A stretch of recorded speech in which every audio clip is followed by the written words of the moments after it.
안녕하세요. 브랜딩 하라의 하라입니다.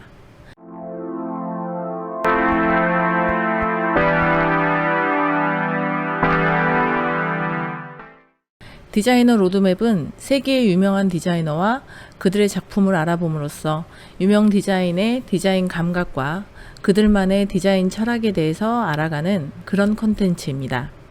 디자이너의 사명감과 사회적 기여에 공감하고 좋은 디자인이란 무엇인가에 대한 생각을 보다 깊이 할 수 있었으면 합니다.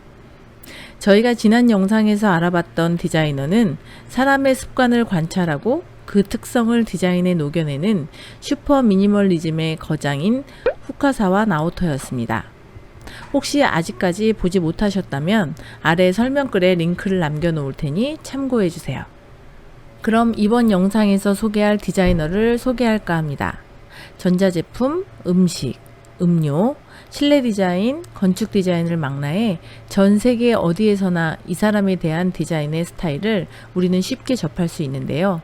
1990년대부터 현재까지 전 세계로부터 받은 디자인상만 해도 100개가 넘는다고 하는데요.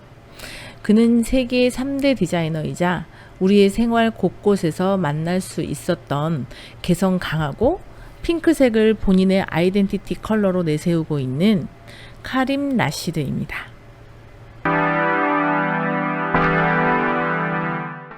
카림 라시드는 세계적으로 그만의 우아한 곡선, 독특한 아이콘, 새로운 디자인을 통해 선풍적인 인기를 끌고 있는 세계 3대 디자이너일 뿐만 아니라 현재 세계 40여 개국에서 활동 중이고 가구, 패키지, 미디어, 건축, 오브제 등 다양한 분야에서 디자인적 감각을 알리고 있는 유명 디자이너입니다. 카림 라시드, 그는 1960년 이집트인인 아버지와 영국인인 어머니 사이에서 이집트 카이로에서 출생했습니다. 이후 영국에서 자랐고요. 캐나다 칼튼 대학에서 산업 디자인을 전공한 이후에 이탈리아 나폴리에서 디자인 공부를 하고 밀라노 로볼포 보네토 스튜디오와 캐나다 K&A 산업 디자인 전문 회사에서 디자인 작업을 했으며 패션 디자인 회사인 바벨 패션 컬렉션과 노스를 공동으로 설립하기도 했습니다. 뉴욕으로 넘어가게 되면서 자신의 이름을 딴 디자이너 스튜디오를 열고 전 세계 기업들과 협업하는 산업 디자이너로 자리매김을 했습니다. 앞서 말씀드린 대로 전 세계로부터 받은 디자인상만 해도 100개가 넘는다고 했었죠. 그 중에는 캐나다 디자인 영웅 다임러 크라이슬러상, 조지 넬슨상, 브루클린 미술관의 올해의 디자이너상, 필라델피아 미술관 콜랩상, 이처럼 많은 상들을 수상하면서 세계 미술관들의 연구소장 컬렉션으로 70점 이상이 포함되어 있습니다. 라시드의 사이트에서 그의 작품 활동만 본다고 해도 세계 3대 디자이너로 거론될 만큼 동시대에 가장 왕성하게 활동하는 디자이너라는 것은 여러분들도 보시는 순간 인정하게 될 겁니다. 제품 디자인부터 그래픽, 예술, 인테리어, 건축에 이르기까지 광범위한 영역을 넘나드는 그의 관능적인 곡선과 강렬한 색감만으로 본인만의 디자인을 완성했을 뿐만 아니라 상업적으로도 큰 성공을 거두었다는 것을 확인하실 수 있을 텐데요. 그중 패키지 분야에는 반갑게도 한국 패키지가 많이 들어 있습니다. 애경의 순샘, 파리바게트, 베스킨라빈스에서 판매하고 있는 캡슐형 생수병, 그리고 테이크아웃 컵과 홀더도 카림 라시드의 작품이고요. 한국 화장품 브랜드 이자녹스의 유선형으로 부드럽게 빠진 예쁜 크림 용기 뚜껑과 한때 신선한 충격을 주었던 감각적인 현대카드의 플레이트 디자인도 카림 라시드가 디자인한 작품이라는 것을 혹시 알고 계셨나요? 알고 보면 우리와 아주 친밀한 그런 디자이너입니다. 여기서 잠깐, 천재적인 그의 감각은 어디서부터 비롯되었는지 궁금해진 저는 그의 자서전 나를 디자인하라를 읽게 되었는데요. 그 책에서 소개된 그의 어린 시절에 대해서 여러분과 조금 이야기를 나누어 볼까 합니다. 그는 이 책을 통해서 어렸을 때부터 세상을 바꿀 수 있다고 믿었다라고 서술했는데요. 어린 라시드는 일상을 흥미롭고 예술적으로 만들고 사람들에게 영감을 줄 수 있는 무언가를 하고 싶다라고 꿈꿔오며 자랐던 것을 알 수 있습니다. 방송국 세트 디자이너이자 화가였던 라시드의 아버지는 세계 곳곳에서 초대를 받았습니다. 덕분에 가족들은 알렉산드리아, 로마, 파리, 런던 등 다양한 도시로 이사를 다녔고요.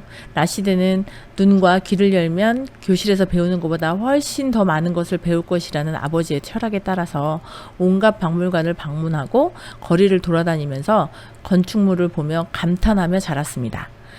소년 라시드는 도시의 감수성을 키워갔으며 집, 빌딩, 교량 등 도시의 풍경은 그에게 생생하게 자극을 했던 반면에 자연은 그의 관심을 끌지 못했습니다. 그는 스케치북과 연필을 쥐고 도시에 있는 건축물들을 있는 그대로 그리기도 하고 때로는 건축물에 채광창을 덧붙이거나 모서리를 둥글리면서 상상력을 가미해 고쳐 그리기도 하는 재능을 보이기도 했습니다. 자라온 환경 속에서 도시 친화적인 성향을 가지게 되면서 5살 무렵 호화 여객선을 타게 된 라시드는요, 배에 탑승한 300명의 어린이들을 대상으로 하는 사생대회에서 1등을 하게 되는 영예를 갖게 됐는데요. 대부분의 어린 아이들은 돌고래, 일몰, 섬, 바다, 여객선 주변에서 볼 수 있는 자연에서 주제를 찾은 반면에 라시드는 혼자 사각형의 대형 여행 가방을 그렸다고 합니다. 어린 시절부터 산업 디자인의 거목이 될 것임을 예고라도 한 것일까요? 청소년이 된 라시드는 캐나다 오타칼런 대학에서 산업 디자인을 전공했습니다. 이탈리아 나폴리에서 디자인 공부를 이어갔고 이탈리아와 캐나다의 디자인 회사에 산업 디자인을 거쳐 미국으로 넘어갔습니다. 그는 로드 아일랜드 디자인 대학원에서 조교수로 채용되기도 했지만 그는 1년 반 만에 해고를 당했습니다. 심지어 파슨스 디자인 대학원에서는 강사로 취직도 했었는데요. 사흘이라는 짧은 시간 안에 쫓겨나고 맙니다. 이유는 바로 이러했습니다. 그때는 당시 미국의 산업 디자인 업계는 지나치게 제작에 중시하고 있다고 그는 생각했었죠. 라시드는 제품 생산의 효율성만을 생각하는 기능적 스킬만을 키울 것이 아니라 디자이너도 이론과 철학을 배워야 한다고 주장했습니다. 하지만 대학의 생각은 달랐죠. 가르치라는 실기는 안 가르치고 뜬구름 잡는 이론이나 철학을 가르치는 라시드를 달가워하지 않았어요. 더 이상 라시드가 있을 자리는 없었습니다. 이후 어렵사리 맨하튼의 플랫 인스티튜트 대학원에서 조교수로 일하게 된 라시드는 일주일에 이틀은 강의를 나가고 나머지 시간은 대부분 자신의 디자인 프로젝트를 실행하고 그 프로젝트를 팔러 다녔습니다. 수백 군데의 회사를 찾아다녔지만 누구 하나 관심을 보이지 않았던 그 시기는 그에게는 마치 암흑 같은 그런 시기였습니다. 중소기업에게 그의 아이디어는 너무 파격적이며 모험적이었고 수많은 사내 디자이너를 보유했던 대기업들은 그의 프로젝트에 아예 흥미조차 없었습니다. 가끔 확실하게 감을 잡기 위해 디자인 스케치를 더 보내달라고 하는 기업에게는 아무런 대가 없이 30장의 스케치를 더 보내기도 했고요. 회답이 없다면 30장을 더 보내는 등 자신의 프로젝트와 디자인에 대한 열정을 불태웠습니다. 그의 이런 노력 덕분이었을까요? 마침내 그에게 기회가 왔습니다. 산타페의 작은 회사, 남베라는 회사에서 콜이 있었죠. 라시드가 만든 일립시스 꽃병, 노바의 촛대, 여러분도 한 번쯤 보셨을 만한 키스하는 후추통 세트는 매년 500만 달러, 약 56억 원의 매출을 올렸습니다. 그를 알아봐준 남배에게 이후 라시드는 300여 점에 달하는 제품들을 디자인해 주었고 그중 6개는 현재 미술관 소장품으로도 지정될 만큼 아주 좋은 작품이었습니다. 다음 프로젝트의 잭팟은 캐나다 토론토의 움브라사에서 터졌습니다. 로드 아일랜드 시절부터 라시드는 움브라에게 스케치와 제안서를 줄기차게 보냈지만 묵묵부답. 결국 1995년 그들을 직접 찾아가게 되었습니다. 그들은 라시드에게 간단하게 휴지통을 만들어 오라고 제안했습니다. 가능한 바닥에 달라붙어 있어야 하고 가격은 저렴해야 한다는 것이 조건이었죠. 라시드는 둥글면서도 위로 높이 솟은 손잡이가 달린 약간 섹시해 보이는 휴지통을 탄생시켰습니다. 소재는 가볍고도 강력한 충격을 견디는 폴리프로필렌이었습니다. 1930년 전설적인 섹시 여배우 그레타 가르보와 가비지라는 단어를 조합해 장난스러운 이름을 붙인 휴지통의 이름은요, 가르보입니다. 개당 8달러에 세계적으로 400만 개 이상 팔렸습니다. 여러분도 아마 어디선가 본 적이 있는 것 같은데? 라고 생각하고 계시지는 않을까요? 비슷한 걸 보셨다면 이 작품을 모방한 제품일 가능성이 아주 클 겁니다. 이 작품이야말로 카림 라시드라는 남자를 세계가 주목하게 만드는 결정적인 제품이었던 셈이죠. 뒤는 예상하셨다시피 좋은 프로젝트로 이어졌고 클라이언트는 끊임없이 불어났습니다. 카림 라시드는 어느 날 갑자기 혜성처럼 나타나 등장부터 주목받는 스타가 아니라 수백 번의 실패와 거절을 감내하고 자신의 이름을 디자인계에 내밀 수 있었던 그런 디자이너입니다. 오늘날 세계 400개국의 갖가지 기업들과 협업한 최고의 산업 디자이너는 그렇게 탄생되었습니다.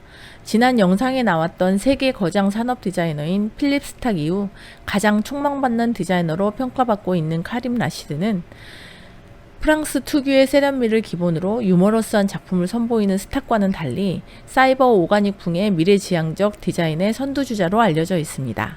뉴욕을 배경으로 전 세계를 향해 플라스틱과 디지털이 혼합된 그만의 조형 언어를 선보이며 자타가 공인하는 디지털 노마드족이기도 합니다. 이집트와 알제리, 영국과 아일랜드인이 뒤섞인 혼혈로 태생 자체도 코스모폴리탄이죠. 그래서 특정 국가의 색채나 과거로부터 자유로울 수 있고 유기체적인 형태, 화이트, 라임, 오렌지, 핫핑크 등의 미래적인 컬러와 하이테크 디지털 형상의 웨이브 패턴 등 경계를 허무는 21세기 트렌드를 온몸으로 표현했었던 것 같습니다. 현재까지 70여 개 이상의 카림 라시드의 디자인이 전 세계의 디자인 뮤지엄에서 영구 전시 중인데요.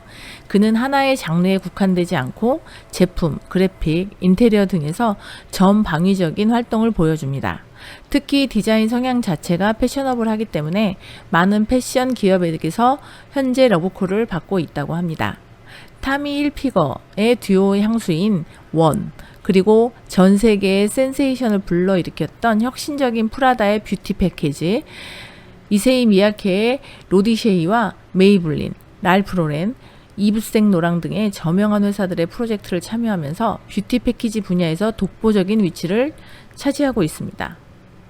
카림 라시드, 일상을 흥미로우며 예술적으로 만들고 사람들에게 영감을 줄 수 있는 무언가를 가득 담은 디자인을 하고 있는 그의 내면적 철학을 짧은 시간이었지만 함께 이야기 나누어 보았습니다. 어떠셨나요? 그의 삶과 독창적인 작품들을 보면서 즐거우셨을까요? 하나님들과 이야기를 나누기 위해서 자료를 찾고 공부하면서 저도 디자이너로서 많은 것을 느끼는 좋은 시간이었습니다. 여러분과 함께 나누는 이 시간 저는 정말 감사합니다. 고맙습니다. 다음에 소개할 디자이너는 한국의 디자이너 김영세입니다. 많은 관심과 응원 부탁드립니다. 디자인적 사고를 하는 그런 가을 되세요. 다음에 또 만나요.